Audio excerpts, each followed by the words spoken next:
الحمد لله رب العالمين والصلاة والسلام على سيد الأنبياء والمرسلين أما بعد أعوذ بالله من الشيطان الرجيم بسم الله الرحمن الرحيم قالوا يا شعيب ما نفقه كثيرا مما تقول وقال النبي صلى الله عليه وسلم من يرد الله به خيرا يفقهه في الدين۔ حاضرین، میں آپ کے سامنے جو کتاب لے کر حاضر ہوا ہوں وہ کتاب ہے فقہ السنہ جلد ثانی۔ آپ لوگوں کو جیسا کہ معلوم ہے کہ پچھلے کلاس میں آپ پڑھ چکے ہیں جلد اول، اور اس کلاس میں جلد ثانی کی پڑھائی ہوگی۔ سب سے پہلے میں آپ کو بتا دوں فقہ کا معنی کیا ہوتا ہے۔ لفظ فقہ فقیہ یفقہ یا فقہ یفقہ سے ہے، یعنی سمع اور کرما سے آتا ہے، جس کا معنی ہوتا ہے فہم، سمجھ اور دانش۔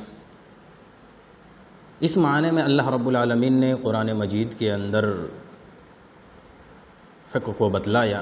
قالوا یا شعیب ما نفقہ کثیرا مما تقول، وہ لوگ کہتے ہیں اے شعیب تمہاری اکثر باتیں ہمیں سمجھ میں نہیں آتی۔ ایسے ہی حدیث کے اندر یہ لفظ آیا ہوا ہے، اللہ کے رسول صلی اللہ علیہ وسلم کی حدیث، من یرید اللہ بہ خیرا یفقہہ فی الدین، اللہ رب العالمین جسے بھلائی کا ارادہ رکھتا ہے اسے دین کی سمجھ عطا کرتا ہے۔ تو یہ ہوا لغوی معنی۔ فقہ کا معنی سمجھنا، فہم حاصل کرنا۔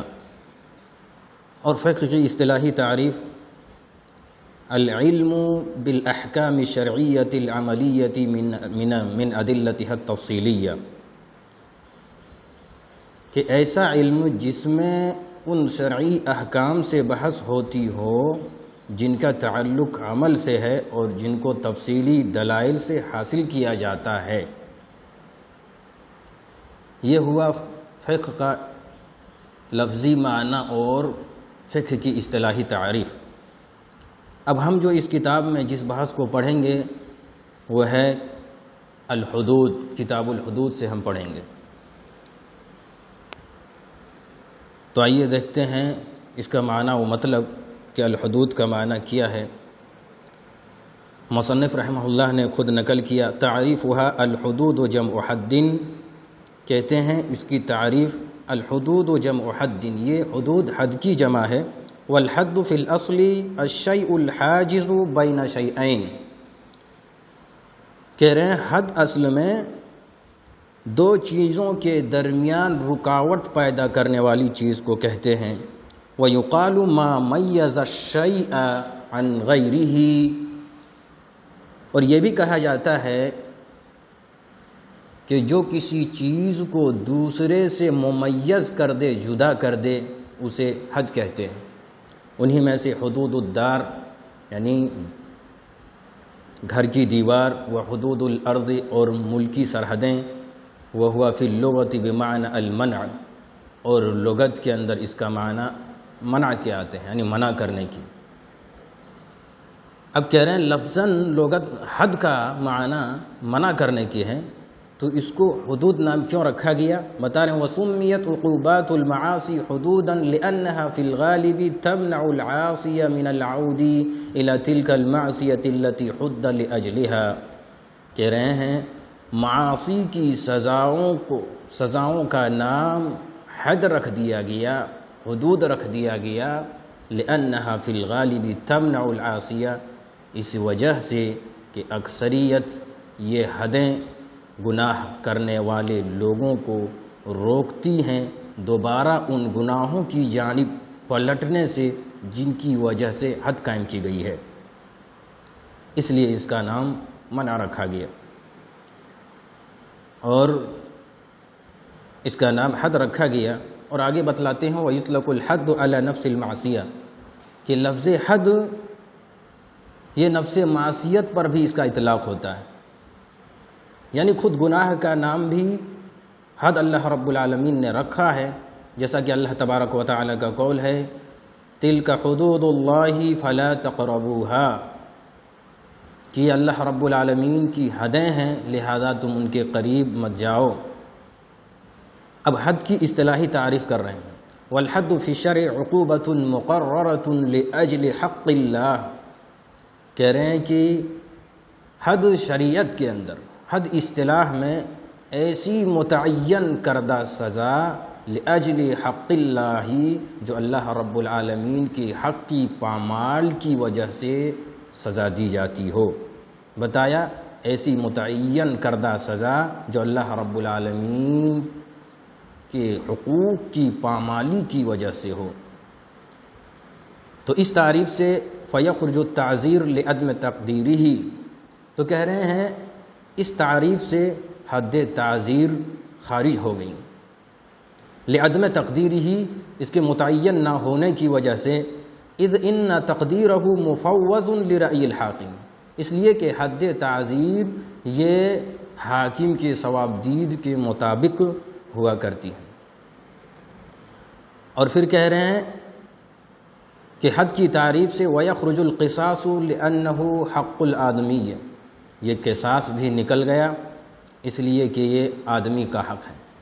یہاں یہ بات سمجھ لیں کہ گناہ کی سزائیں یہ 3 طرح کی ہوا کرتی ہیں۔ نمبر 1 حد، نمبر 2 تعزیر، نمبر 3 قصاص۔ تو جو حد ہے اس کے اندر اللہ رب العالمین کے حقوق پائے جاتے ہیں، تو اس میں اللہ رب العالمین نے متعین کردہ سزائیں قائم کر دی ہیں، جس کی وجہ سے اسے حد کہا جاتا ہے۔ اور تعزیر کے اندر متعین سزائیں نہیں ہیں، حاکم وقت جیسا چاہے گا اس کے مطابق وہ حد قائم کرے گا۔ اور قصاص یہ آدمی کا حق ہے، چاہے تو معاف کر سکتا ہے، چاہے تو دیت لے کر کے اسے چھوڑ سکتا ہے، یا پھر جان کے بدلے جان لے سکتا ہے، یا دیگر اعضاء کے توڑنے کے بدلے دیگر اعضاء کو توڑ سکتا ہے۔ اب آگے مصنف رحمہ اللہ نے جرائم الحدود کا تذکرہ کیا کہ وقد قرر الكتاب والسنة عقوبات محددة لجرائم معینة تسمى جرائم الحدود، اور کہہ رہے ہیں کہ کتاب و سنت نے متعین سزائیں مقرر کی ہیں مخصوص جرائم کے لیے، تسمى جرائم الحدود، جنہیں حدود کے جرائم کہتے ہیں۔ وهذه الجرائم هي، اور وہ جرائم یہ ہیں، وہ گناہ، وہ معصیتیں یہ ہیں۔ نمبر 1 الزنا، زنا کرنا، والقذف، تہمت لگانا، والسرقہ، چوری کرنا، والسکر، اور نشہ کرنا، شراب پینا، والمحاربۃ، اور ڈاکہ زنی کرنا، لوٹنا، والردۃ، اور مرتد ہونا، والبغی، اور باغی ہو جانا، حکومت کے خلاف بغاوت کرنا۔ کہہ رہے فعلی من ارتکب جریمۃ من هذه الجرائم عقوبۃ محددۃ قررها الشارع، کہہ رہے ہیں پس جو بھی شخص ان جرائم میں سے کسی ایک جرم کا مرتکب ہوا تو ایسے شخص کے لیے شریعت نے متعین سزا کر رکھی ہے۔ فعقوبۃ جریمۃ الزنا، تو کہہ رہے ہیں زنا کی سزا الجلد للبکر، کنوارے کو کوڑے لگانا ہے، والرجم للثیب، اور شادی شدہ کو رجم کرنا ہے۔ یقول اللہ سبحانہ وتعالی، اللہ رب العالمین کا فرمان ہے واللاتی یأتین الفاحشۃ من نسائکم فاستشہدوا علیہن اربعۃ منکم فإن شہدوا فأمسکوہن فی البیوت حتی یتوفاہن الموت او یجعل اللہ لہن سبیلا، کہہ رہے ہیں کہ تمہاری بیویوں میں سے جو بدکاری کر بیٹھیں تو تم ان میں اپنے سے 4 لوگوں کو گواہ بنا لو، پس اگر وہ گواہی دیں تو انہیں گھروں میں روک دو یہاں تک کہ اسے موت آ پہنچے یا اللہ رب العالمین اس کے لیے کوئی راستہ نکال دے۔ یہ پہلے پہل کی بات ہے جب زنا کی متعین سزا اللہ رب العالمین نے نازل نہیں کی تھی، اس سے پہلے اللہ رب العالمین نے یہ سزا نازل کر دی تھی کہ اسے گھروں میں قید کر دیا جائے۔ والرسول یقول خذوا عنی خذوا عنی، اور اللہ کے رسول صلی اللہ علیہ وسلم نے کہا کہ مجھ سے لے لو، مجھ سے لے لو، یعنی مجھ سے سیکھ لو، مجھ سے سیکھ لو۔ قد جعل اللہ لہن سبیلا البکر بالبکر جلد 100 وتغریب عام والثیب بالثیب جلد 100 والرجم۔ کہہ رہے ہیں کہ اللہ رب العالمین نے اب ایسی عورتوں کے لیے سبیل پیدا کر دیا ہے، راستہ پیدا کر دیا ہے، البکر بالبکر جلد 100 وتغریب عام۔ کہہ رہے ہیں کہ کنوارے کے لیے 100 کوڑے ہے اور 1 سال کی جلاوطنی ہے، والثیب بالثیب، اور شادی شدہ کو جلد 100 والرجم، 100 کوڑے اور رجم کرنا ہے۔ اب کہہ رہے ہیں اور آگے تو سب سے پہلی بات آئی زنا کی۔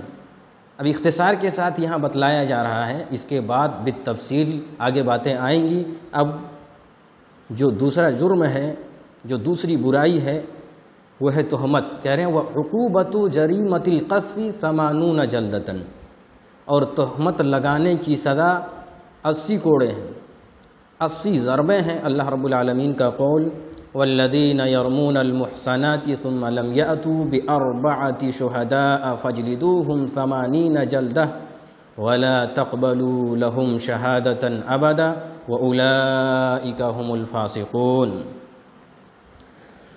کہہ رہے ہیں کہ جو لوگ پاک دامن عورتوں پر تہمت لگاتے ہیں پھر 4 گواہ نہیں لا پاتے تو تم انہیں 80 کوڑے لگاؤ، اور ان کی گواہی قابل قبول نہیں ہوگی۔ لا تقبلوا لهم شہادة ابدا، ان کی گواہی کبھی بھی قابل قبول نہ ہوگی۔ واولئک هم الفاسقون، وہی لوگ فاسق ہیں۔ تو 2 طرح کے جرائم آئے، ایک زنا اور دوسرا قذف۔ اب ایک تیسری بات بتا رہے ہیں چوری کی، وعقوبۃ جریمۃ السرقہ، اور چوری کی سزا قطع الید، ہاتھ کاٹنا ہے۔ یقول اللہ تعالی والسارق والسارقۃ فاقطعوا ایدیہما جزاء بما کسبا نکالا من اللہ واللہ عزیز حکیم۔ چور اور چورنی، ان دونوں کے ہاتھوں کو کاٹ دو، جزاء بما کسبا، جزاء بما کسبا، ان کے کرتوت کے بدلے میں، نکالا من اللہ، یہ اللہ رب العالمین کی جانب سے عبرت ہے، واللہ عزیز حکیم، اور اللہ رب العالمین غالب اور حکمت والا ہے۔ تو یہ 3 سزائیں ہوئیں، ایک تو زنا، دوسرا قذف، تیسرا سرقہ، اور چوتھی بات وعقوبۃ جریمۃ الفساد فی الارض۔ کہہ رہے ہیں زمین میں فساد برپا کرنے کی سزا، یعنی المحاربہ، محاربہ کی بات کر رہے ہیں۔ لوٹ کھسوٹ کرنا، کسی کو لوٹ لینا، راستے میں ڈاکہ زنی کرنا، اس کے تعلق سے بتاتے ہیں کئی سزائیں بتائیں، القتل او الصلب او النفی او تقطیع الایدی والارجل من خلاف۔ کہہ رہے ہیں کہ قتل کر دینا، یا سولی پر چڑھا دینا، یا شہر بدر کر دینا، یا ہاتھ اور پاؤں مختلف سمتوں سے کاٹ دینا۔ یقول اللہ سبحانہ تعالی، اس کی دلیل اللہ رب العالمین کا قول انما جزاء الذین یحاربون اللہ ورسولہ ویسعون فی الارض فسادا ان یقتلوا او یصلبوا او تقطع ایدیہم وارجلہم من خلاف او ينفوا من الارض ذلک لهم خزی فی الدنیا ولهم فی الآخرة عذاب عظیم۔ کہہ رہے ہیں یہ ان لوگوں کا بدلہ ہے جو لوگ اللہ اور اس کے رسول سے جنگ کرتے ہیں اور زمین میں فساد برپا کرتے ہیں، کہ انہیں کیا بدلہ ہے؟ ان یقتلوا، انہیں قتل کر دیا جائے، او یصلبوا، یا سولی پر لٹکا دیا جائے، او تقطع ایدیہم وارجلہم من خلاف، یا ان کے ہاتھ اور پاؤں مختلف سمتوں سے کاٹ دیے جائیں، او ينفوا من الارض، یا شہر بدر کر دیے جائیں، ذلک لهم خزی فی الدنیا، یہ ان کے لیے دنیا کے اندر رسوائی ہے، ولهم فی الآخرة عذاب عظیم، اور آخرت میں ان کے لیے بہت بڑا عذاب ہے۔ تو یہ 4 طرح کی باتیں آئیں۔ اب آگے بتا رہے ہیں وعقوبۃ جریمۃ السکر، شراب پینے کی سزا۔ شراب پینے کے تعلق سے بتا رہے ہیں 80 جلدتاً، 80 کوڑے ہیں، او 40 علی ما سیأتی مفصلا فی موضعہ، یا کہہ رہے ہیں 40 ضربیں ہیں، 40 کوڑے ہیں، بالتفصیل ان کی جگہ پر بیان کی جائیں گے۔ وعقوبۃ الردہ، اور مرتد ہونے کی سزا بتا رہے ہیں۔ القتل لقول رسول اللہ صلی اللہ علیہ وسلم من بدل دینہ فاقتلوہ، من بدل دینہ فاقتلوہ، جو شخص اپنے دین کو بدل دے تم اسے قتل کر دو۔ اور ایک آخری سزا جو اس کتاب کے اندر بتلائی گئی وعقوبۃ جریمۃ البغی، بغاوت کرنے کی سزا، جو حکومت کے خلاف بغاوت کرے اس کی سزا القتل، قتل کر دینا ہے، جیسا کہ اللہ رب العالمین کا قول وَإِن طَائِفَتَانِ مِنَ الْمُؤْمِنِينَ اقْتَتَلُوا فَأَصْلِحُوا بَيْنَهُمَا فَإِن بَغَتْ إِحْدَاهُمَا عَلَى الْأُخْرَى فَقَاتِلُوا الَّتِي تَبْغِي حَتَّى تَفِيءَ إِلَى أَمْرِ اللَّهِ فَإِن فَاءَتْ فَأَصْلِحُوا بَيْنَهُمَا بِالْعَدْلِ وَأَقْسِطُوا إِنَّ اللَّهَ يُحِبُّ الْمُقْسِطِينَ۔ سورہ حجرات کی آیت ہے کہ اگر دو مومنوں کی 2 جماعتوں میں لڑائی ہو جائے، آپس میں قتال کرنے لگ جائیں، فَأَصْلِحُوا بَيْنَهُمَا، تو تم ان دونوں کے درمیان صلح پیدا کر دو، صلح کر دو۔ فَإِن بَغَتْ إِحْدَاهُمَا عَلَى الْأُخْرَى، اگر ان میں سے کوئی بھی ایک جماعت دوسرے پر بغاوت کرتی ہے، فَقَاتِلُوا الَّتِي، تو تم اس سے قتال کرو، لڑائی کرو، تبغی حَتَّى تَفِيَ إِلَى أَمْرِ اللَّهِ، یہاں تک کہ وہ لوگ اللہ رب العالمین کے حکم کی جانب پلٹ آئیں۔ فَإِن فَاءَتْ، اگر وہ پلٹ آئیں، فَأَصْلِحُوا بَيْنَهُمَا بِالْعَدْلِ، تو عدل و انصاف کے ساتھ ان کے درمیان صلح کر دو۔ وَأَقْسِطُوا، اور انصاف کرو۔ إِنَّ اللَّهَ يُحِبُّ الْمُقْسِطِينَ، یقیناً اللہ رب العالمین انصاف کرنے والوں کو پسند کرتا ہے۔ تو یہ چند سزائیں شریعت نے متعین کی ہیں جنہیں اللہ رب العالمین کی حدود اللہ رب العالمین نے قرار دیا ہے، جن کے اندر متعین سزائیں ہیں، انہیں حدود سے تعبیر کیا۔ تو لگ بھگ 6 یا 7 باتیں آئیں۔ زنا، نمبر 1 زنا، نمبر 2 القذف، نمبر 4 السرقہ، نمبر 5 السکر، المحاربہ والردہ والبغی۔ تو اتنی ساری چیزیں آئیں اور اختصار کے ساتھ ساری چیزوں کی دلائل بتلائی گئی، سارے جرائم کے دلائل آپ کو بتلا دیے گئے۔ مفصل باتیں ہر ایک کے لیے الگ الگ ابواب کے تحت مفصل باتیں آئیں گی۔ مجھے امید ہے کہ ان باتوں کو آپ سمجھتے ہوں گے اور ان کے تعلق سے آپ جانکاری کچھ پہلے سے رکھتے ہوں گے، لہذا ان دلائل کو مجملاً یاد کر لیں اور اس کے بعد تفصیلی باتیں آگے آئیں گی۔ یہیں سے اب درس کو ختم کیا جاتا ہے۔